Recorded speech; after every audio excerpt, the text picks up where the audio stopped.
हाँ जी दोस्तों, तो क्या हाल चाल। आई होप आप लोग सब बहुत बढ़िया हो और बहुत खुश हो। तो आज है one of the high points of our trip. High points क्यों? क्योंकि आज हम लोग जा रहे हैं एवरेस्ट बेस कैंप। वैसे तो ये वाला रोड ट्रिप का ना बहुत सारा हाई पॉइंट्स था। चाइना एंटर करना वाज अ हाई पॉइंट, क्योंकि जैसे मैंने पहले भी बताया था, नेपाल में you feel more like a home country. उसमें बहुत ज़्यादा डिफरेंसेस नहीं लगता, but China was completely different. वो एक हाई पॉइंट था। लासा पहुंचने का हाई पॉइंट था। नामसो लेक जाना एक हाई पॉइंट था। और अभी ट्रिप ऑलमोस्ट ख़त्म होने को है, 2-3 दिन बाकी रह गया है। आज सैटरडे है, ट्यूसडे तक ट्रिप ख़त्म हो जाएगा। तो आज का हाई पॉइंट और इस ट्रिप का probably the last high point is the Everest base camp. तो हम लोग कल रात को रुके हुए थे कौन सी जगह, इतनी सारी जगह चले गए ना, भूल रहा हूँ मैं केपी। What was the name of the place? This Shigatse, sorry. So हम लोग रुके हुए थे शिगात्से में और अभी निकल रहे हैं रोंगबुक एवरेस्ट बेस कैंप के लिए। सो दोस्तों, आज का मौसम आप देख ही सकते हो कि काफ़ी क्लाउडी है, और ऐसा क्लाउडी अगर रहा तो फिर तो दिक्कत होने वाला है। हम लोगों को एवरेस्ट का प्रॉपर व्यू नहीं मिलने वाला। बट उम्मीद है, क्योंकि एवरेस्ट बेस कैंप का जो लोकेशन है वो शिगात्से से इज़ अराउंड 350 किलोमीटर्स, 375 किलोमीटर्स। तो वहाँ तक तो मौसम चेंज हो ही जाएगा।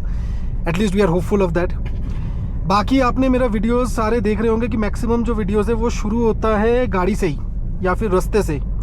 उसका रीज़न ये है, मुझे लगता है कि यार 5 स्टार होटल्स में रुक रहा हूँ, which is a good thing.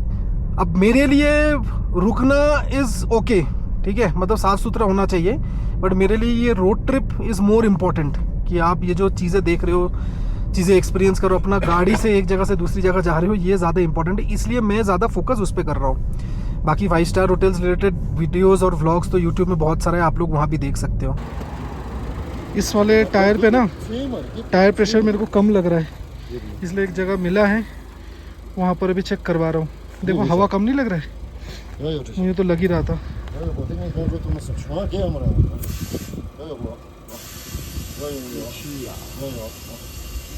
तो मौसम अभी थोड़ा सा खुल चुका है, देखो पहले जैसा क्लाउड्स अभी उतना है नहीं, और डिस्टेंस भी फटाफट कवर हो रहा है। मुझे लगता है हम लोग 9:35 को चले थे और अभी हुआ होगा 11, और देख ही लेता हूँ कितना बज रहा है। रुको एक second.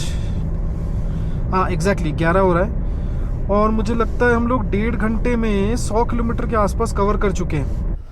So we have stop for a quick washroom break at this place, जिसका नाम मेरे को नहीं पता और ना ही समझ आ रहा है। थोड़ा सा इंग्लिश में मेहरबानी करके लोग लिख देते तो हम जैसे ट्रैवलर्स को समझ आता कुछ। और यहाँ के स्ट्रीट डॉग्स देखो कितना क्यूट है। ये सब मुझे लगता है बड़े होकर टिबेटियन मैस्टिफ बनेंगे कि नहीं तो पता नहीं, बट बड़े क्यूट है ये। So after a short break of 10-15 minutes we are pushing off. By the way, एक छोटा सा इन्फॉर्मेशन आप सभी के लिए, this is a part of the historic 318 route, which is also known as the most beautiful and the most scenic route of China. Total आप देखो ये हर जगह पे 318 रूट लिखा हुआ है ना। So the name of the highway is G318. ये टोटल 5000 किलोमीटर्स का रूट है, in which we are covering around 500-600 kilometers or might be more over a period of 2-3 days.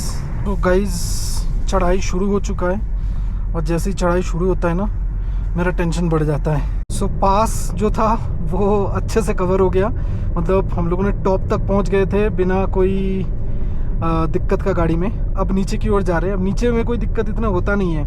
वैसे मैं कोशिश कर रहा हूँ मैक्सिमम डिस्टेंस जो नीचे जा रहे हैं ना वो न्यूट्रल पे कवर करूँ, ताकि आरपीएम ऊपर ना आ जाए।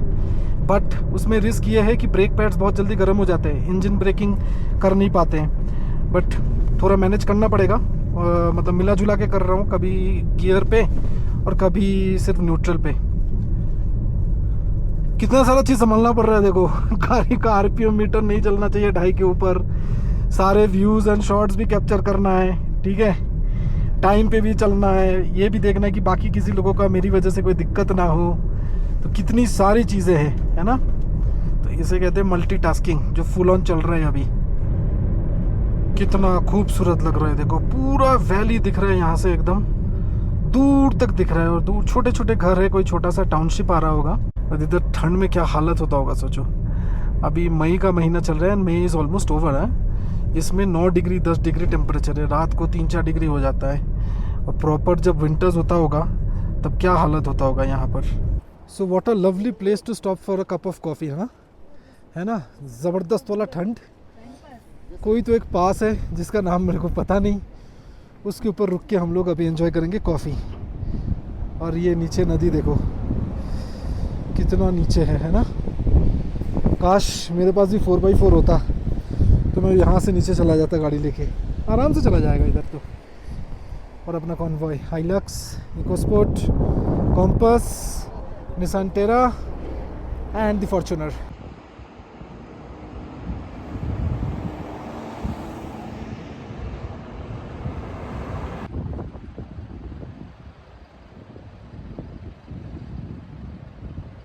कितना खूबसूरत लग रहा है देखो, कितना खूबसूरत। दोनों तरफ बर्फ, बीच में से रोड, और हम चलते जा रहे हैं। मेरे को बहुत सारे वीडियोस बनाने का मन था, अपना इंस्टाग्राम के लिए भी बनाने का मन था, बट ये गाड़ी की वजह से ना थोड़ा सा टेंशन हो ही जा रहा है। यहाँ देखो लोगों को सांस लेने में तकलीफ होता है। ये भाई साहब आए हुए साइकिल लेके, देख रहे देखो साइकिल लेके आया हुआ है। ऐसा मेरे को वैसे उमलिंगला में भी एक बंदा दिखा था, गुजरात से आया था उमलिंगला साइकिल में। गजब का लंग्स का कैपेसिटी है। हम लोगों को तो भाई पैदल चलने में भी दिक्कत होता है यहाँ पर। और ये मैंने कर दिया गलत ओवरटेक जोश में। ये थोड़ा मैंने गलती कर दी।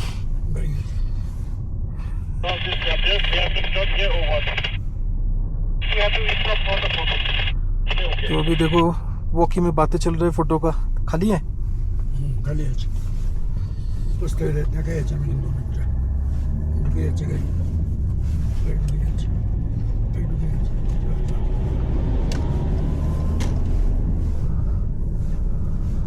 तो यहाँ पर रुकेंगे हम लोग एक फोटोग्राफी के लिए। मुझे लगता है ये जगह हम लोग पहले भी आए थे। That is what I feel, I don't know. आते वक्त शायद ये वाला क्रॉस किया था हम लोगों ने। We are entering the Qomolangma national nature reserve. So Qomolangma national nature reserve is, if I am not wrong, is a part of the Everest region. And look how beautiful is this, how beautiful is this. I must say that I am extremely lucky and I am extremely thankful to God कि मेरे को ये करने का मौका मिला है। पैसा बहुत लोगों के पास होता है भाई, बट ऐसा मौका सबको नहीं मिलता। We have made it to the top of the Gyatsola mountain. Gyatsola भी लिखा हुआ है और क्या जियाकुला भी लिखा हुआ है। जो भी हो, कोई तो ला है। ला मीन्स पास। Gyatsola mountain 5200 meters, मतलब more than 15,000 feet। क्या बढ़िया नज़ारा है ना, बढ़िया बर्फ़बारी हो रही है। हल्का हल्का सा स्नोफॉल है, बहुत ज़्यादा स्नोफॉल नहीं है। और फुल ऑन एन्जॉयमेंट चल रहा है यहाँ पर। और भी सारे लोग आए हुए, देखो बहुत सारे लोग खड़े हुए हैं। सिर्फ इंडिया से नहीं, लोकल तिब्बतियंस भी खड़े हो जाते हैं फ़ोटो खिंचाने। सो अब नीचे उतरना है ना। देखो नीचे उतरने के टाइम कोई दिक्कत नहीं आएगा, मुझे पता है। जितना दिक्कत है वो सब ऊपर चढ़ते टाइम, बट फिर भी आज उतना प्रॉब्लम नहीं हुआ। ये भी लगभग 15,000 फीट के ऊपर हम लोग चढ़े, बट इतना दिक्कत नहीं आया। कुछ जगह तो मैं 110 120 पे भी भगाया, बट वो कौन से स्ट्रेचेस था, ऐसे वाले स्ट्रेच जो स्ट्रेच दिख रहा है ना कि एकदम खाली सड़क है, वैसे वाला स्ट्रेच पे भगाया। बाकी चढ़ते टाइम तो मैं वैसे ही 2000 RPM के नीचे रख रहा था। क्या बढ़िया लग रहा है देखो, पूरा मोरे प्लेन्स का याद आ रहा है लद्दाख का, है ना। मैं तो शायद इतना बार सिमिलैरिटी ड्रॉ कर चुका हूँ between More plains, between Ladakh and this territory. आप लोगों को भी लग रहा होगा कि ये तिब्बत गया है, चाइना गया है कि लद्दाख ही गया है, खाली इंडिया की बातें कर रहा है। We have stopped for lunch at this beautiful place. पीछे देखो कार वॉश का भी यहाँ व्यवस्था है, बट हम लोगों को तो कराना नहीं है। और ये सारे गाड़ियों का लाइनअप एक साथ, मस्त लग रहा है ना। ये भी एक छोटा सा टाउन है, दोनों साइड में खाने वाने का दुकानें हैं, कार वॉश है, बस और कुछ नहीं है। फटाफट लंच करेंगे यहाँ पर। थोड़ा सा लेट हो गया आज, 2:45। बाय द वे रेस्टोरेंट का नाम है Tingri, roof of the world kitchen, और इस टाउन का नाम है ओल्ड टिंगरी। खाने में क्या क्या है देखो आज, दही, थोड़ा सा सलाद, चटनी, आलू का भुजिया, दिस इज पराठा, चावल, दाल, साग और एक सब्जी। Time to move on to the place जहाँ से हम लोगों को बस में चढ़ के एवरेस्ट बेस कैंप की ओर जाना पड़ेगा। सो एवरेस्ट बेस कैंप तक पहले गाड़ियाँ अलाउड होती थी, बट अभी बाहर के डीजल पेट्रोल कार्स अलाउड नहीं होते। इलेक्ट्रिक व्हीकल पे इलेक्ट्रिक बसेस होता है, इलेक्ट्रिक बसेस पे हम लोग जाएंगे। यहाँ से शायद 50-60 किलोमीटर का ही डिस्टेंस, उससे ज़्यादा है नहीं। चलते फिर।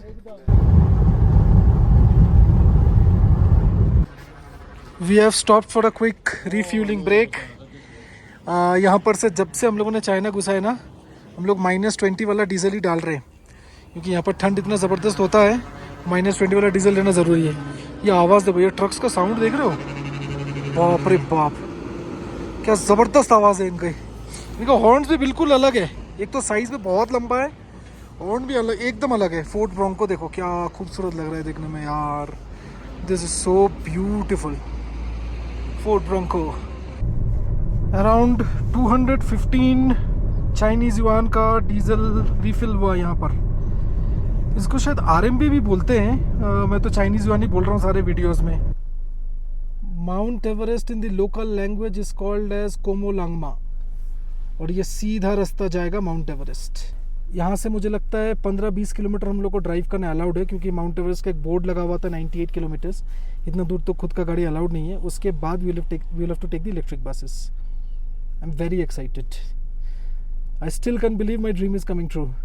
The final lap towards the Everest base camp has begun, and मुझे लगता है this is the first EcoSport from India to make it till here.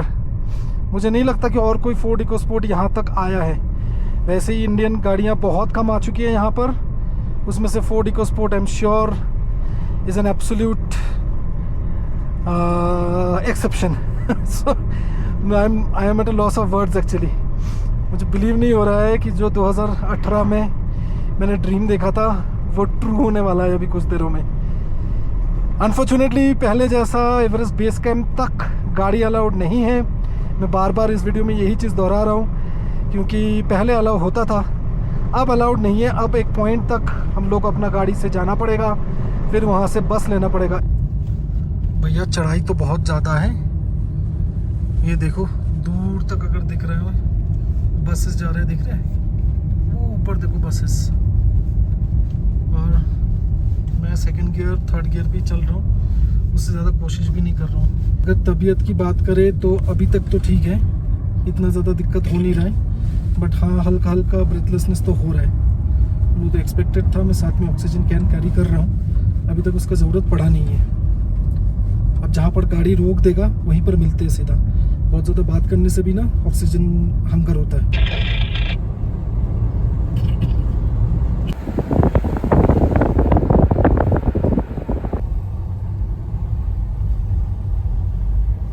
तो this is the mount Qomolangma viewing platform. तो अपनी eco sport खड़ी यहाँ पर है, और इधर ही दूर कहीं तो है अपना माउंट एवरेस्ट।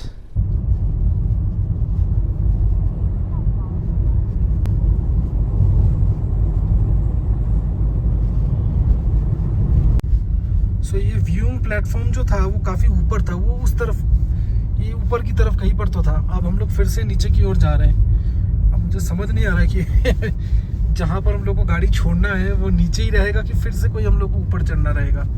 थोड़ा सा मैं भी कंफ्यूज्ड हूँ। वो नीचे देखो रोड दिख रहा है, मस्त बढ़िया दिख रहा है ना।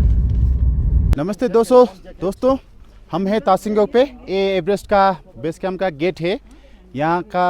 यहाँ से आगे हमारा प्राइवेट कार चल नहीं सकता, इसलिए हम एवरेस्ट इको बस जो इलेक्ट्रिक व्हीकल है उससे हम एवरेस्ट बेस कैंप की ओर रवाना होंगे। और ये 44 किलोमीटर का डिस्टेंस है, और तकरीबन 1 घंटे लगेंगे बस में, इलेक्ट्रिक बस में। और बीच में हमको एक जगह उतरकर पासपोर्ट दिखाना भी पड़ सकता है। देखते हैं आगे क्या होता है। तो पासपोर्ट लेके चलना पड़ेगा। बिल्कुल, कैरी योर पासपोर्ट। सो दोस्तों, जैसे कि आप लोगों ने सुना, मैं गलत था। मुझे लग रहा था कि 15-20 किलोमीटर का ड्राइव है, ऐसा नहीं है। लगभग 50 किलोमीटर्स का ड्राइव था। अब हम लोग गाड़ी छोड़ के जाएंगे इलेक्ट्रिक बस में। जगह का नाम क्या बोला मैं भूल गया, मैं प्रोनाउंस नहीं कर पा रहा हूँ। और एक चीज़, हम लोग पासपोर्ट भूल गए थे, पासपोर्ट लेके जाना ज़रूरी है। मैं कैश भी लेके जाना भूल जा रहा था, इसलिए वापस आ रहा हूँ कैश लेने के लिए। कुछ अगर मिले तो ख़रीद लूँगा ना वहाँ से। सो ऐसे इलेक्ट्रिक बसेस हैं जिसके अंदर बैठ के हम लोग को जाना है। देखो ये सारी इलेक्ट्रिक बसेस और सारे EBC जा रहे हैं। थोड़ा सा ब्रेथलेसनेस तो हो रहा है, इस वजह से साथ में हम लोगों ने ऑक्सीजन कैन कैरी किया था, कुछ ज़रूरत पड़ा तो यूज़ कर लेंगे। वैसे बीच में अभी जब फर्स्ट टाइम हम लोगों ने रुका था ना, वो कौन सा एरिया था, वो व्यूइंग प्लेटफॉर्म जो था ना, माउंट एवरेस्ट व्यूइंग प्लेटफॉर्म, उससे पहले 1-2 बार यूज़ किया था हम लोगों ने ऑक्सीजन सिलेंडर। एक गलती हो गई, पानी का बोतल लाना भूल गया। अब इतना कुछ जल्दबाजी हो गया ना, बट लकीली ये था कि हम लोग को वेट नहीं करना पड़ा, गाड़ी पार्क किया, फटाफट इलेक्ट्रिक बस में बैठ गए।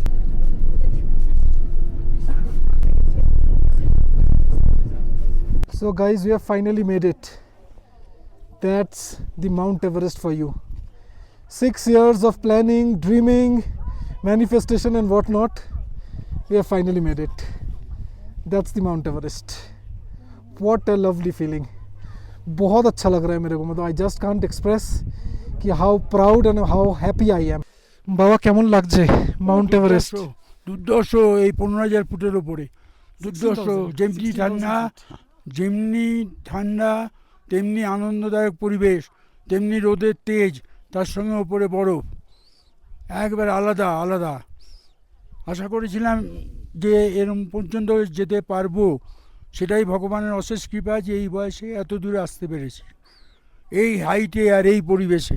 এই হাইট, এই পরিবেশ, এর বাইরে কিছু আর বলার নেই, ঈশ্বরের দান। तो दोस्तों एक और क्लोजअप व्यू आप लोगों के लिए। ये feeling I can't express in words, actually I can't express in words. I am very very lucky कि ये मैं कर पाया हूँ, वो भी अपनी गाड़ी से। HR26 रजिस्टर्ड, गुड़गांव रजिस्टर्ड, अपनी गाड़ी से यहाँ तक आना, मतलब एटलीस्ट जहाँ तक गवर्नमेंट ने अलाउ किया है वहाँ तक आना। लास्ट 40 किलोमीटर तो गवर्नमेंट का रेगुलेशन है, we couldn't come, but this is an exquisite feeling. That's Mount Everest for you. Mount Everest. Oh, ये मोनूमेंट के साथ फ़ोटो खिंचाने के लिए इतना लंबा लाइन ये लाइन से आगे जाना पड़ेगा, फिर मेरे को वहाँ फ़ोटो का मौका मिलेगा। पापा को लेके नहीं आए, पापा वहीं पर खड़े हैं। उन्होंने बोला उनके लिए चलना थोड़ा सा डिफ़िकल्ट हो सकता है, तो हम लोगों ने भी बोला कि आप वहीं रुको। So we have climbed onto our bus and it's time to move on. That's the last view of the Mount Everest for you. At least for the time being. Future का पता नहीं, हो सकता है फिर से आ जाए किसी और गाड़ी के साथ, हो ही सकता है, यू नेवर नो। लद्दाख तो पहली बार गए थे सोच के कि एक ही बार जाएंगे, फिर 4 बार हो गया ना, इधर का यू नेवर नो, हो सकता है। चलो अब होटल में मिलेंगे यार, बहुत थक गए, इतना चल लिए, भाग दौड़ कर लिए ना, सांस फूल रहा है अभी। कल एक्चुअली रात को थकान इतना ज़्यादा हो गया था ना कि मैं व्लॉग एंड करना ही भूल गया। अभी देखो अभी भी ना सांस फूल रही है यहाँ पर। तो we stayed at this hotel called Tibet Hostel. तो नाम तो हॉस्टल है बट फैसिलिटीज़ पूरा 5 स्टार है। और इस एरिया का स्पेशलिटी है कि ये सारे जितना भी होटल्स है ना, उसके अंदर ऑक्सीजन एनरिच्ड रूम्स है। इसका मतलब अंदर इक्विपमेंट फिट किया हुआ है कि आपका रूम का ऑक्सीजन लेवल जो है वो पूरा मेंटेन हो। या तो थोड़ा सा चलते ही पूरा सांस फूल जाता है। खैर ये जगह वही है जिस जगह से हम लोगों ने बस लिया था, electric bus for the Everest base camp. So the Everest base camp is around only 40 kilometres from here. बढ़िया नींद आया। अभी निकलना है वापस गेरोंग के लिए, उसका डिटेल्स देते हैं अगले व्लॉग में। Thank you for watching, bye bye.